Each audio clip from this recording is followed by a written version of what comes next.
Hi, good morning, Luzon, Visayas at Mindanao. Kumusta kayo, ka-coffee? Ayan, nasan man po kayong panig ng daigdig. Magandang araw po sa inyo. Quick live lang tayo, ka-coffee. Si Sara Duterte sumuko na. Ayan, finally, para matapos na yan eh. Kasi for the longest time, itong si Sara, hindi lang si Sara ha, yung kampo ng mga Duterte, nanggugulo eh. Di ba?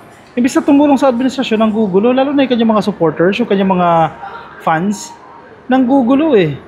Imbis na uunlad ang Pilipinas, resist ng resist. Hindi natin sinasabi na bawal mag-resist, di ba? Pero tingnan naman ninyo kasi parang nakakasawa na yung puro kayo kontra sa gobyerno. Wala naman kayong ginagawa, di ba? Meron pong statement si Sara Duterte. Sabi niya hindi na raw sila lalaban.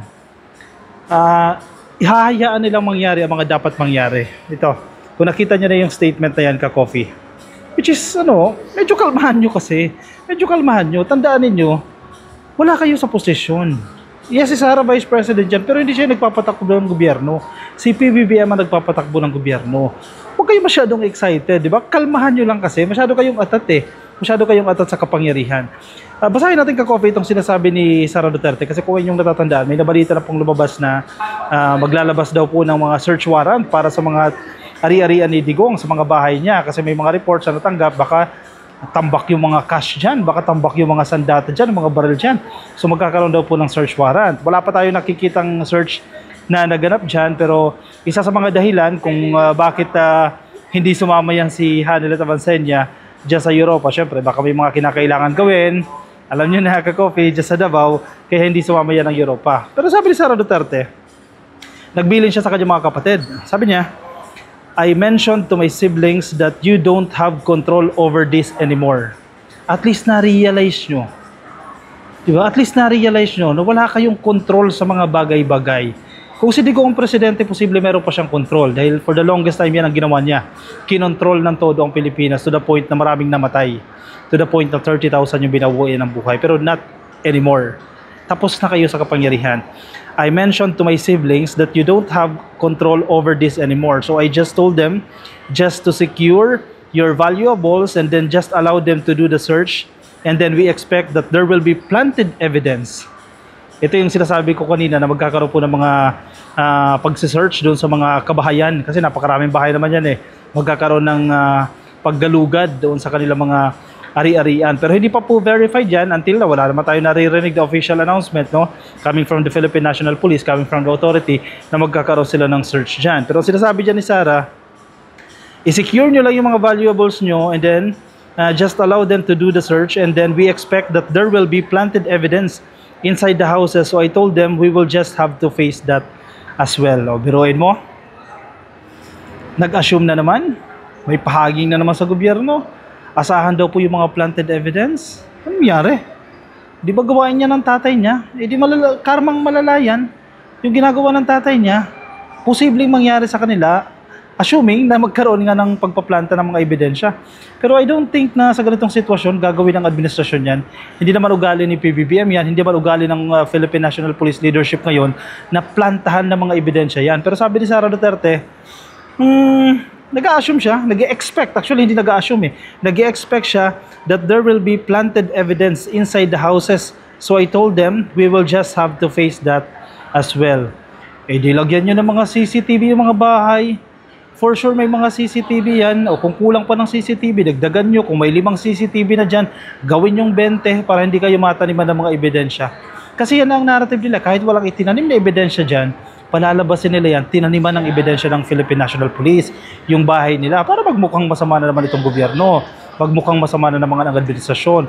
Yan at yan ang gagawin nila, paulit-ulit nilang gagawin yan. Sabi niya, we will just have to face that as well. O talaga, dahil kinakailangan nyo naman talagang harapin yan, hindi nyo naman pwedeng matakasan yan. It is pointless to fight, so just allow it to happen. O, sumuko na siya.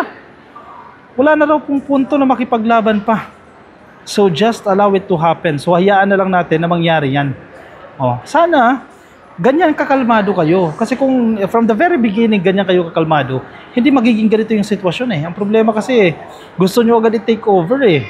Si PBBM ang presidente, tapos gusto nyo i-take over. Oh, ngayon, ganyan dapat. Ganyan dapat ang mindset. Kalmahan nyo lang. Diba? Dahil wala kayo sa kapangyarihan. O, sino ba naman nag-isip na kalabanin natin ang presidente? Hindi nyo ba naiisip na ang presidente makapangyarihan? access sa intelligence, lahat yan meron siyang access. Resources, meron siyang access dyan. At his disposal yan, ang Philippine National Police, Armed Forces of the Philippines, lahat yan. Tapos kakalabanin ninyo ang presidente. Buti ko may ginawa sa inyong masama. Kayo tong nagsimula ng gumawa ng masasama eh. Ngayong binalikan kayo. Tapos sasabihin ni Sara ngayon, it is pointless to fight, so just allow it to happen. Oh, pa-victim ah. Parang ang sama-sama ng gobyerno nito ah. At aping-api mga Duterte Parang ganyan na pala pinapalabas dito ni Sara Duterte. Aping-api sila dito sa sitwasyon na yan. Parang nagkakaroon ng baliktaran dito Kung inyong matatandaan, kasi pinag-uusapan natin ang pagpaplanta ng mga ebidensya. Alam naman natin karakteristik yan ni Digong Administrasyon ni Digong Marami ka-coughing desisyon ang korte na yung mga tinukhang nila, yung mga drug suspect lang, tinaniman ng mga ebidensya. Nilagyan ng sachet, na pinaghinalaang shabuyan, nilagyan ng mga baril. Si Kian de los Santos lang, nilagyan ng baril Pero nagkaroon ng further examination Wala naman palang pulbura o kung ano man na nakita doon sa kamay niya. Kanino yan? Sino yung magaling magplanta ng ebidensya?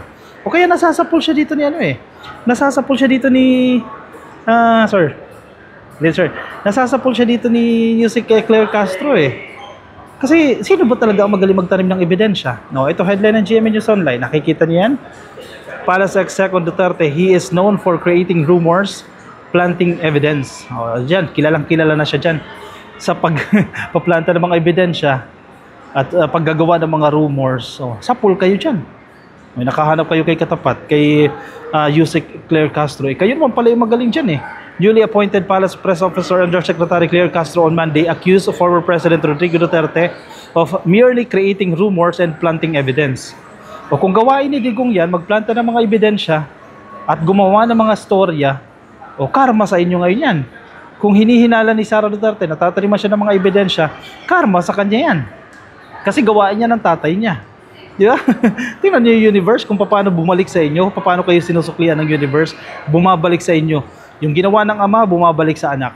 Palace reporters asked Castro for reaction to the statement of Duterte that his successor, President Ferdinand Bongbong Marcos Jr., might not cede power when his term ends in 2028. Ito yung nakaraang issue na sinasabi nila na si PBBM magdideklara daw yan ng martial law kasi ayaw daw umalis sa kapangyarihan, nakatikim na raw ng pagiging presidente, kaya magdideklara ng martial law.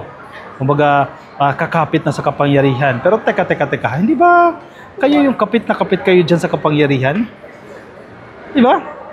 Kayo itong hindi nagiging cooperative, kayo itong hindi tumutulong, kayo itong hindi nakikiisa sa gobyerno, tapos isisisi ninyo kay PBBM. Kaya binabara sila ni Castro. Magaling gumawa ng storya itong si Digong. Kaya ngayon, mukhang aping-api. O tingnan mo dyan yung hearing sa The Hague, sa ICC. Nung Hong Kong lang, ang lakas-lakas sumigaw. Di ba? Nakakapagmura pa nga yan. Pero pagdating dyan sa The Hague, yung mismong bibigkasin nila yung pangalan niya, kala mo hirap na ay Rodrigo Roa Duterte, I was born in ganyan. Parang, ayan, parte ng drama yan. Kasi 2 days ago lang, napakalakas pa niya. And imagine sinasabi ni Sara Duterte, well-rested yung tatay niya. Ibig sabihin nakapagpahinga. Ibig sabihin may energy. Pero nung may camera na, nung nandyan na yung camera, iba na ang dating. Parang hinang-hina na. Naku, parte ito ng drama. Ang best actor din talaga itong si Digong Castro then asked what was Duterte's evidence for his claim, noting the former chief executive had admitted he was an expert in making intrigues. Ayan, umamin din siya mismo, ka-coffee. Si Digong, may mga statement siya na magaling daw siya gumawa ng intriga. Ayan, magaling umacting. So yung mga nakikita natin sa ICC, huwag kayong magpapabudol dyan. Acting lang yan, pabiktima lang yan. We have to remember, hindi sila ang biktima. Diba? Ang biktima yung 30,000 na chinugi nila, hindi sila ang biktima. So baka pinapalabas sila, pa-victim lang yung mga yan, hindi sila biktima. Sila yung suspect. We have to remember that. Baka nakalimutan natin. Ang una kong sinabi dyan noon, anong ebidensya? Paano mapapatunayan? Yung tinutukoy dito na magdi-declare daw ng martial law para hindi umalis sa kapangyarihan si Marcos.